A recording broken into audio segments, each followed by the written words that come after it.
Lionel মেসিকে থামাতে বিশেষ পরিকল্পনা করে ফেলেছে কেপ ভার্দে, আর সেই পরিকল্পনার সবচেয়ে বড় অস্ত্র বিশ্বের সবচেয়ে আলোচিত গোলকিপার ভজিনহা। অন্যদিকে ফুটবল বিশ্ব জানে মাত্র একজন লিওনেল মেসি পুরো ম্যাচের গল্প বদলে দিতে পারেন। তাহলে কি এবারও নিজের জাদুতে আর্জেন্টিনাকে জয় এনে দেবেন লিওনেল মেসি, নাকি ভজিনহার দেয়াল ভাঙতে ব্যর্থ হবে বিশ্ব চ্যাম্পিয়নরা? উত্তর মিলবে কয়েকদিনের মধ্যেই। তবে তার আগে দেখে নেওয়া যাক কেন এই ম্যাচটি হয়ে উঠেছে সবচেয়ে বিশ্বের অন্যতম আকর্ষণীয় লড়াই। গ্রুপ পর্বের শেষ ম্যাচে জর্ডানের বিপক্ষে আবারও নিজেদের শক্তির প্রমাণ দিয়েছে বর্তমান বিশ্ব চ্যাম্পিয়ন আর্জেন্টিনা। ম্যাচের শুরু থেকে বলের দখল, আক্রমণ, পাসিং সবকিছুতেই আধিপত্য ছিল লিওনেল স্ক্যালোনির দলের। সবথেকে অবাক করার বিষয় হলো অধিনায়ক লিওনেল মেসিকে বিশ্রাম দিয়ে একাদশ সাজিয়েছিলেন স্ক্যালোনি, তবুও মাঠে আর্জেন্টিনার খেলায় কোনো ছন্দপতন দেখা যায়নি। ম্যাচের ১৯তম মিনিটে ডি বক্সের ঠিক বাইরে থেকে ফ্রি কিক পায় বর্তমান বিশ্ব champion Argentina. Giovani Lo Celso অসাধারণ বাঁকানো শটে জর্ডানের গোলরক্ষককে পরাস্ত করে দলকে এগিয়ে নিয়ে যান তিনি। ৩০ মিনিটে ভিএআর এর সহায়তায় পেনাল্টি পায় আর্জেন্টিনা। স্পট কিক থেকে কোনো ভুল করেননি লাউতারো মার্তিনেজ। প্রথমার্ধ শেষ হয় ২-০ গোলের ব্যবধানে। দ্বিতীয়ার্ধের শুরুতে জর্ডান একটি গোল শোধ করে ম্যাচে নতুন উত্তেজনা তৈরি করে। এই বিশ্বকাপে প্রথমবারের মতো আর্জেন্টিনার জালে বল জড়ায় এই প্রতিপক্ষ, আর ঠিক এরপরই নামে লিওনেল মেসি। মেসি মাঠে নামার সঙ্গে সঙ্গে যেন বদলে যায় পুরো স্টেডিয়ামের পরিবেশ। দর্শকদের করতালিতে মুখর হয়ে ওঠে পুরো স্টেডিয়াম। সবাই অপেক্ষা করছিলেন কখন নিজের জাদু দেখাবেন বর্তমান বিশ্ব চ্যাম্পিয়ন লিওনেল মেসি। অবশেষে আসে সেই মুহূর্ত। ম্যাচের ৮০তম মিনিটে ডি বক্সের বাইরে ফ্রি কিক পায় আর্জেন্টিনা।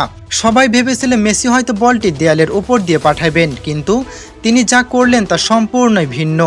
নিচু, বাঁকানো এবং অবিশ্বাস্য নিখুঁত এক শটে বল পাঠিয়ে দেন জালের কোনায়। গোলরক্ষক বুঝে ওঠার আগেই বল জালে জড়িয়ে যায়, আর সেই গোলের মধ্য দিয়ে লিওনেল মেসি গড়ে ফেলেন আরেকটি ইতিহাস। বিশ্বের প্রথম ফুটবলার হিসেবে টানা ৭টি বিশ্বকাপে গোল করার অনন্য রেকর্ড গড়েন তিনি।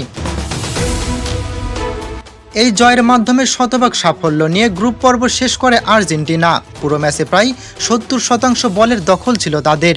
কিন্তু এবার সামনে অপেক্ষা করছে একেবারে ভিন্ন পরীক্ষা। ৪ জুলাই নক আউট পর্বে আর্জেন্টিনার প্রতিপক্ষ হবে কেপ ভার্দে। কাগজে কলমে শক্তির বিচারে আর্জেন্টিনা এগিয়ে থাকলেও ফুটবল মাঠে নক আউট ম্যাচের হিসাব সম্পূর্ণই আলাদা। এখানে একটি মুহূর্তের ভুলই শেষ করে দিতে পারে পুরো বিশ্বকাপের স্বপ্ন। এই ম্যাচে হার মানেই যেন বিশ্বকাপ থেকে সরাসরি বিদায়। ড্র হলেও অতিরিক্ত সময় প্রয়োজনে ট্রাই বেকার, অর্থাৎ শেষ পর্যন্ত একজনই টিকে থাকবে। তবে কেপ ভার্দেকে নিয়ে সবচেয়ে বেশি আলোচনা হচ্ছে তাদের গোলকিপার ভজিনহাকে ঘিরে। পুরো টুর্নামেন্টে একের পর এক অবিশ্বাস্য সেভ করে তিনি পুরো ফুটবল বিশ্বে আলোচনার একটি নাম। অনেক ফুটবল বিশ্লেষক মনে করছেন এই ম্যাচে আর্জেন্টিনার সবচেয়ে বড় চ্যালেঞ্জ হতে পারে এই গোলরক্ষক। সামাজিক যোগাযোগ মাধ্যমে ভজিনহা জানিয়েছেন তিনি নিজের সর্বোচ্চটা দিয়ে যে কোনো দলকে থামানোর চেষ্টা করবেন। এই বক্তব্যের পর থেকেই আলোচনায় এসেছে একটি প্রশ্ন, তিনি কি কোনোভাবেই লিওনেল মেসিকে ইঙ্গিত করছেন? কিন্তু ফুটবল বিশ্ব হয়তো এটাও জানে মেসিকে পুরো ৯০ মিনিট আটকে রাখা পৃথিবীর সবচেয়ে কঠিন কাজগুলোর একটি ফ্রি কিক, একটি পাস, একটি ড্রিবল কিংবা একটি শট মুহূর্তের মধ্যেই বদলে যেতে পারে পুরো ম্যাচের গল্প। এবার তাই চোখ থাকবে দুই মহাতারকার দিকে। একদিকে বিশ্ব চ্যাম্পিয়নদের নেতা লিওনেল মেসি, অন্যদিকে দুর্ভেদ্য দেয়াল ভজিনহা।